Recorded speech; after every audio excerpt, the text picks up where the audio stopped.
ready. Yeah, a very professional performance from the guys. I thought that they put a lot into the game. That's not an easy group to shut out and contain. I think Wilmer Cabrera's done a great job with that team. One of the most dangerous counterattacking teams I've seen in a while.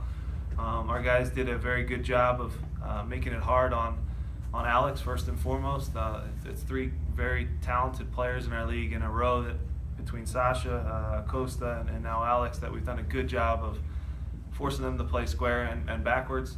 You're never going to completely shut down such talented players, but playing the percentages and minimizing their chances was very good on the night. I thought you could go through each guy and they all checked a lot of positive boxes for us. This shutout streak now, we've challenged them. It's not like a no-hitter where we're not talking about it. We're talking about it a lot, and the guys have really taken pride in it. And it starts with CJ all the way back. I thought the first half was excellent, some really good soccer. Took our foot off the gas maybe a little in the second and didn't close it out as easily as maybe we could have. But at the same time, for a quick turnaround, I know everybody likes to say it's an amazing feat for professional athletes to play Saturday, Wednesday, but trust me when I say that the sports performance department does a great job with the Philadelphia Union. Our guys were more than ready to go. Every metric that we use told us that, and they, to their credit, executed out on the field today. So it's a quick turnaround now with Colorado coming in. I thought our fans were excellent tonight, and it's again something to build on now, and got to keep this thing going. We'll start with Mark in the front row. Jim, can you talk about Alcino, second game playing the 10 position, just what he's shown there? Yeah, well, he's a talented player. I think we've all seen his ability to go 1v1 at defenders. It's almost a little strange that now a lot of the things we were trying to get him to do as a winger to run in behind and really stretch the defense, he's doing a good job of at the number 10 spot. So hearing it over and over again, I think has been a positive. When he gets in space, it's very difficult for defenders. Not one guy is going to stop him, as you saw in the kind of the full field run that he went on when he hits it off the post. He's playing confident right now. I think it needs to be said he's putting a lot of work in defensively too. So emptied his tank tonight. Great for him to get a very good goal, and a goal that was a Philadelphia Union goal. I thought too much in the first half. We had a lot of blind flicks and tricks and heel balls and I won't curse, but not real plays. So we got back to passing, getting the ball on the ground and giving it to the next guy. Gets us the second goal. I thought we still lost our way a little in the second half. We're a little loose with some possessions, but credit to the guys that came into the game. I thought Keegan came in a tough assignment and did a good job. Obviously, Ray was on the yellow, and the thinking there is he and the refs basically had a conference saying one more foul and he's done. So we were proactive in that regard. Warren Craval came in and broke up a ton of plays, did a great job, and Herbers gave us some life on the left-hand side where they started to get down, our left, their right, where they were starting to have some joy. So overall, good team performance on the evening. Emmett, second row on the left. Highlighted by that first goal, you got 11 guys in the field who can all win their aerial duels. What does that mean for you as a coach to win any ball in the air? Yeah, I like the ball on the ground, so that's again, that's where I prefer it. And I thought, again, in the first half when we're all moving and really want the ball in tight spots, and yes, we will make mistakes, but we still get on with the game and play. I thought that was important. We did win a lot of aerial duels tonight.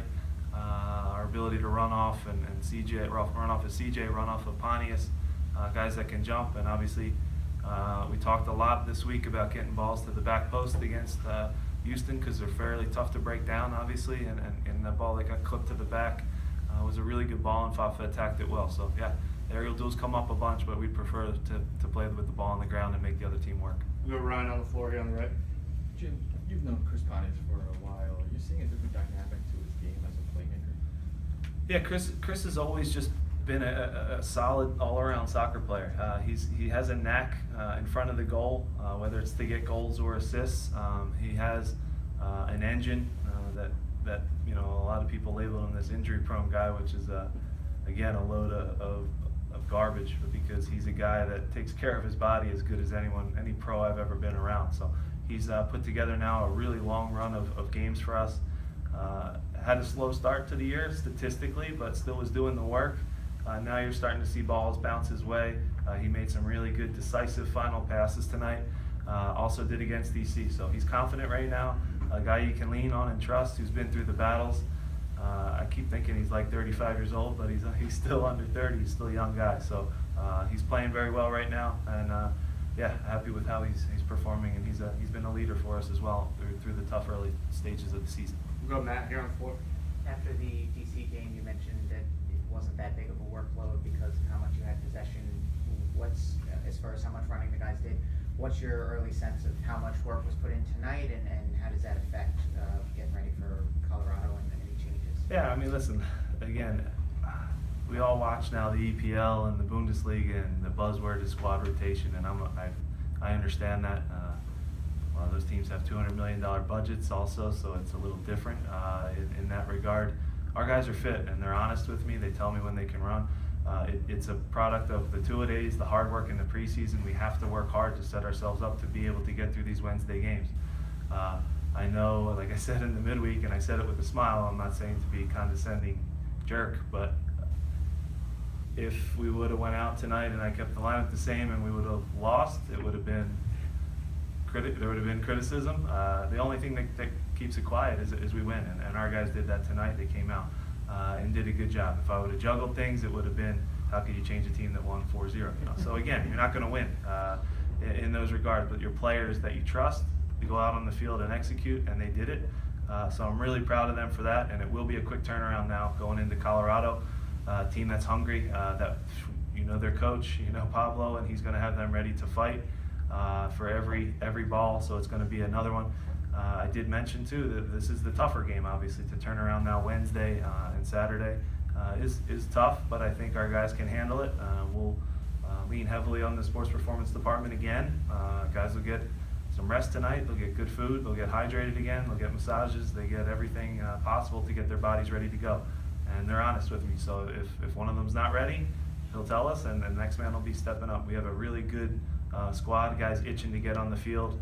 Like you saw tonight, every reserve that came in did a good job, and we have a stable full of other guys that are really itching to go as well. So we'll make the decision once we get through tomorrow at practice. We'll go Marissa in the back.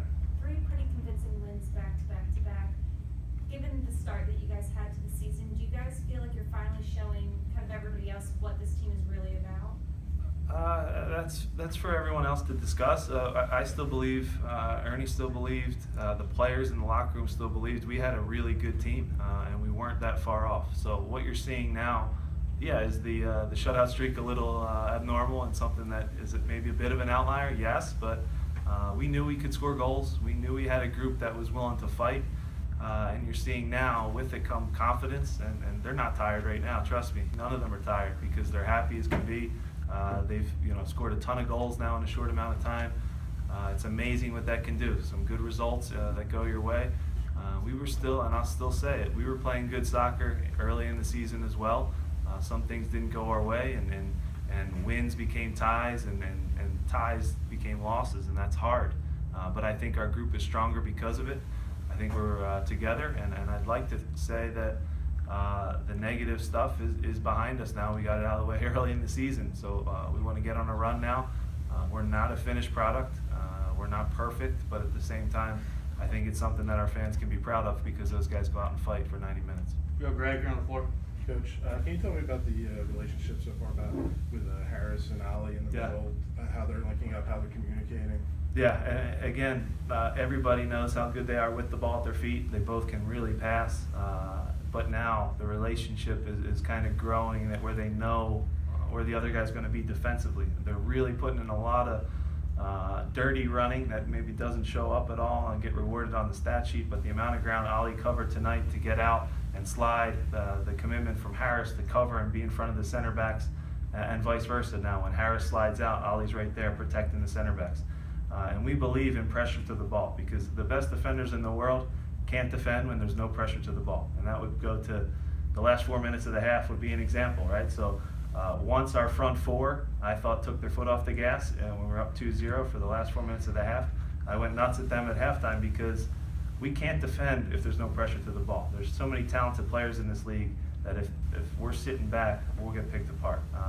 And it starts now with the front four, but then Ali and Harris have done an incredible job of breaking plays up, And then not only winning the ball, but connecting that first pass and giving us a pause, a time to breathe and move our line. So yeah, I'd say it's a very good relationship that they have, and have done a really good job kind of meshing together. They're two great players. Go Ryan here on the floor. Jim, did you know Fafa could jump that high? Yeah, we've seen it in training. He can run fast too. So yeah, you saw in the one where we maybe could have got the third goal where he had that separation. He has that getaway speed. I thought put in a lot of work tonight. Yeah, he can jump, no question about it. He is a guy that covers a ton of ground also and has worked hard defensively, but yeah, good for him to get on the end of a cross. A lot of times it's just about jumping first. So on that one, he jumps first and almost elevates off the guy's back because he's up early. But yes, he can definitely get up a little bit. Thanks, Jim. Thank you guys. All right, guys, locker room.